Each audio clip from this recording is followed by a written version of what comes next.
Hi guys, welcome back. My name is Sophie, and if you're new here, I am currently documenting my journey with IVF.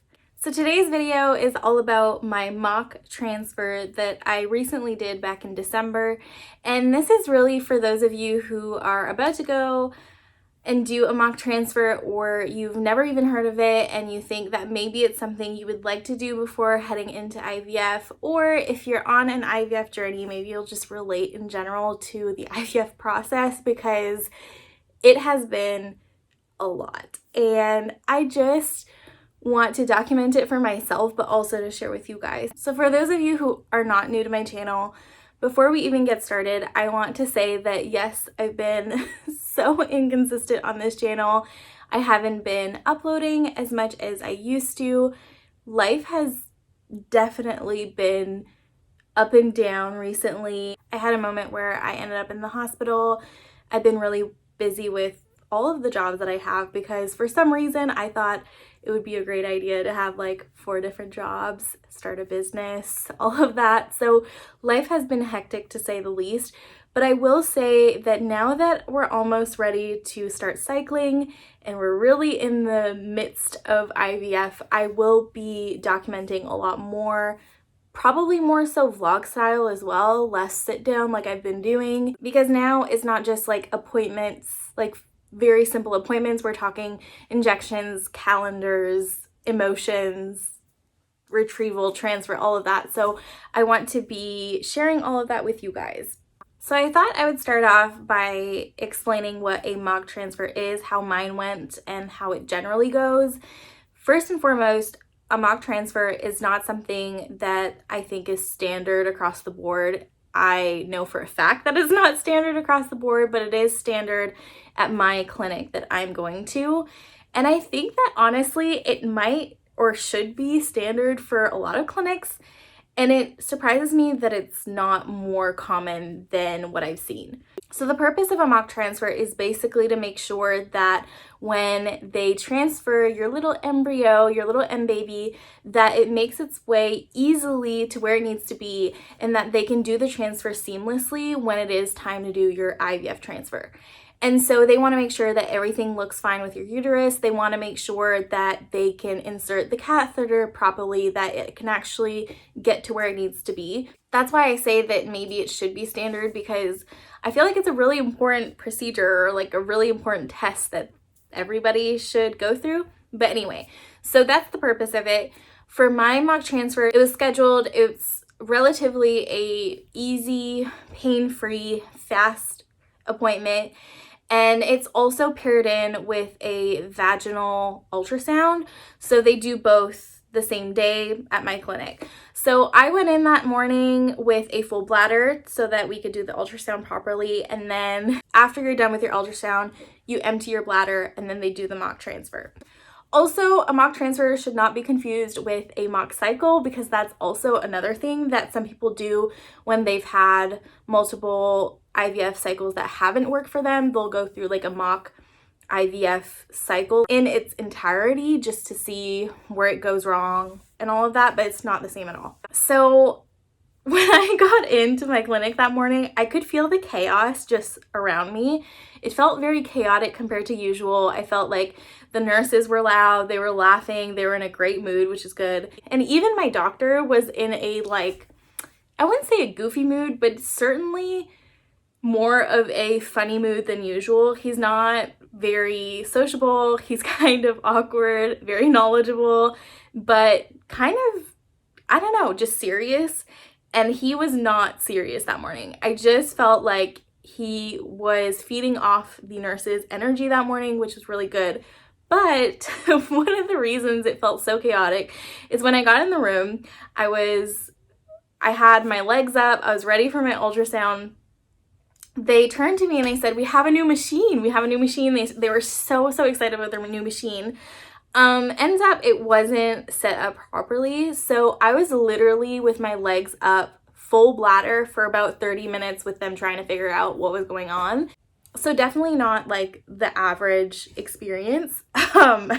And having your bladder that full for so long is so uncomfortable. And I had like my legs up, like everyone was like pretty much like had full access to my vagina the entire time they were looking at their machine. There was like, at one point, I'm sure there were like 5 nurses, the doctor, all in the same room, and I was just laying there like waiting for them to figure it out. But yeah, that's not the typical experience. That was just my clinic that day.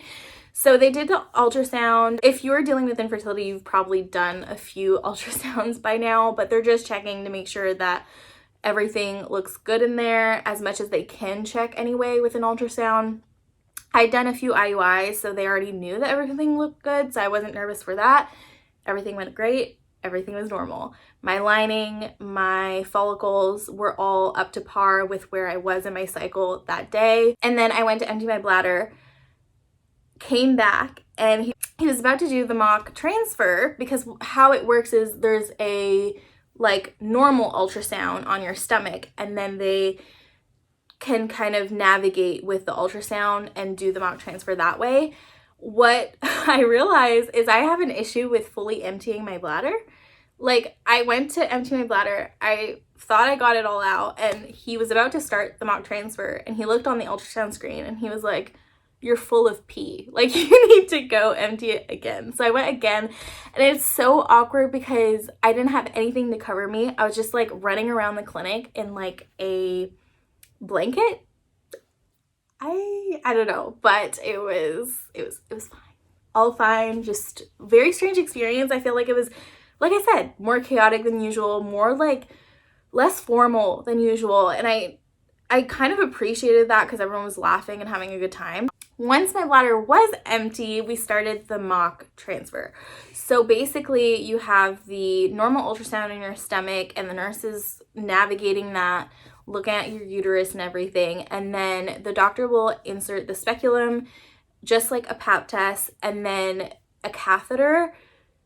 And they'll basically transfer a little tiny bit of solution, water, as if that's the embryo. So they replace the embryo with water, or I think it's saline, or I don't know. And then they make sure that droplet can be inserted exactly where they would want an embryo to go, and that's a mock transfer. Oh my God, I just realized how staticky my hair is. Okay, we're just going to pull this back from the curtain. I'm sitting next to my window. Maybe that wasn't a good idea. I don't know. Okay. Anyways, so in terms of pain level, I would not say at all that it's painful. I would say that it's uncomfortable, just like a pap test would be, or even like an IUI. If you've done an IUI, it's kind of like all similar, same area, same feeling, speculum, like all the catheter, all of that. Like, if you have done any type of procedure before, it's the same. If you are super uncomfortable during a pap or it's painful, then I would assume that it will be uncomfortable for you to do a mock transfer. But for me, it's uncomfortable, but it's very bearable, and I would never describe it as painful. I will say that at one point he was not being careful with the vaginal ultrasound and kind of like shoved it up in there, and it hurt so bad I jumped off the table pretty much. But that was just my doctor not paying attention and me being like super sensitive. But overall, none of the things I did that day were painful. And then that's it. I would say if you have no issues with the machine, it's probably altogether 15 minutes. That includes undressing, emptying your bladder, doing the vaginal ultrasound, and the mock transfer. It's all very, very quick.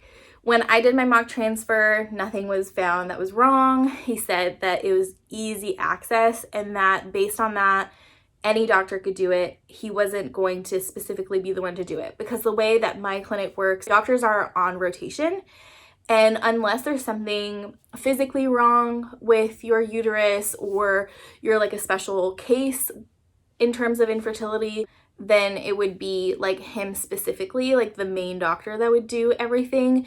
And if there's nothing wrong, then it can be any doctor. So basically, when I go in for my retrieval, my transfer, I will not know which doctor will be there until I show up.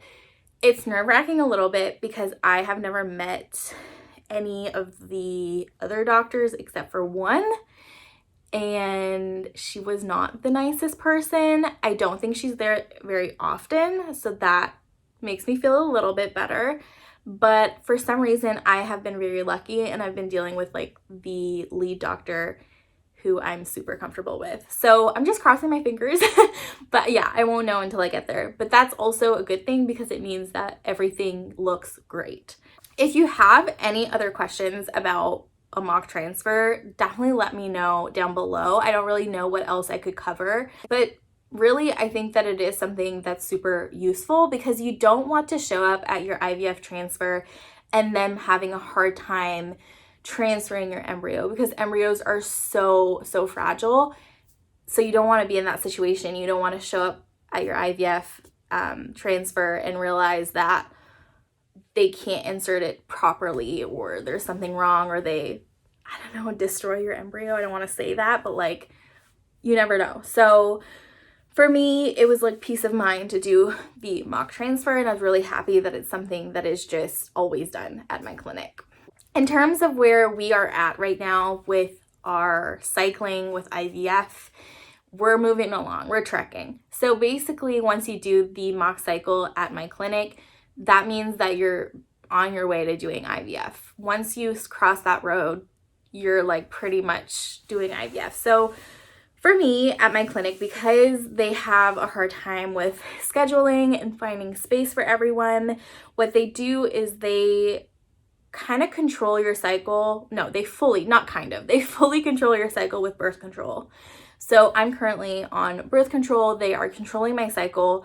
So you can be on birth control for like a minimum of 22 days up to like 40 days. I've seen some women at my clinic go on birth control for like 40 days just so that they can schedule the retrieval.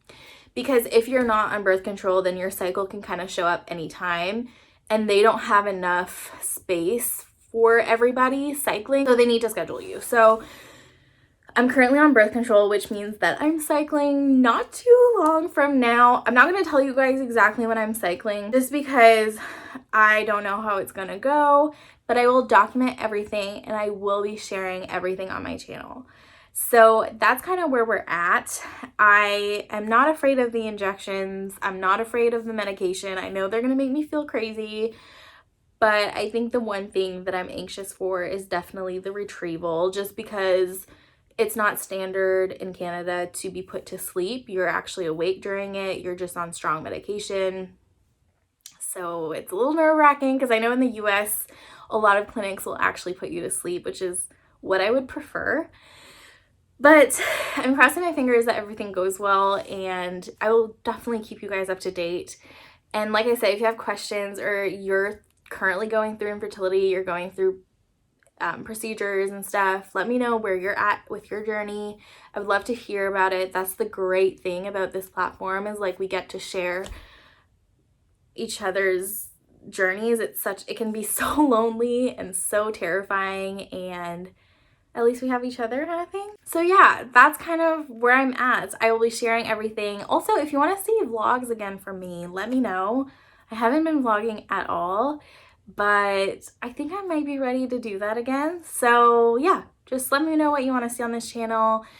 The one thing that I know I'll be sharing is definitely this journey. IVF is crazy, but I'm so happy that we're going through it right now because it means that we're so close to getting our baby that we've been dreaming of for years. So with that being said, thank you so much for watching. And if you like this video, please make sure to give it a like. If you want to follow along, you can subscribe to my channel, and I would love if you guys would leave a comment, like I said, and I'll answer every single comment. I always do. I am so thankful for you guys watching, and I will see you guys in the next one. Bye.